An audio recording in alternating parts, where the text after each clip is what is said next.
Il-Union tal-Edukaturi Professjonali, il-UPE Voice of the Workers, fi stqarrija esprimiet it-tħassib tagħha dwar is-sitwazzjoni preżenti fi skola sajf, issa li tħallna diġà fit-tieni ġimgħa tagħha. Il-Union qalet li rċivit numru ta' rapporti matul tmiem il-ġimgħa li jindikaw li kien hemm nuqqas ta' pjanar min-naħa tal-Fondazzjoni għas-Servizzi Edukattivi u l-Ministeru tal-Edukazzjoni. Membri tal-Union qalu li l-pagi miżeri u l-kundizzjonijiet tax-xogħol prekarji huma raġuni għan nuqqas ta' konkurrenza min-naħa tal-edukaturi fl-applikazzjonijiet għax-xogħol fis-sajf. Il-Union komplet tajt li meta wieħed iqis li n-numru ta' għalliema jkompli jonqos minħabba s-sentejiżmu u vakanzi, dan se jirriżulta fi klassijiet bla għalliema u oħrajn b'ħafna tfal żejda.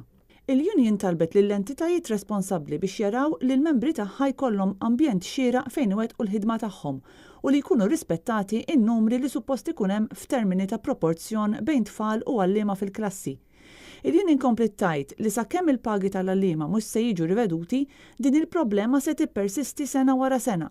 L-għalliema ta' skola sajf jitħallsu €5.91 is-siegħa.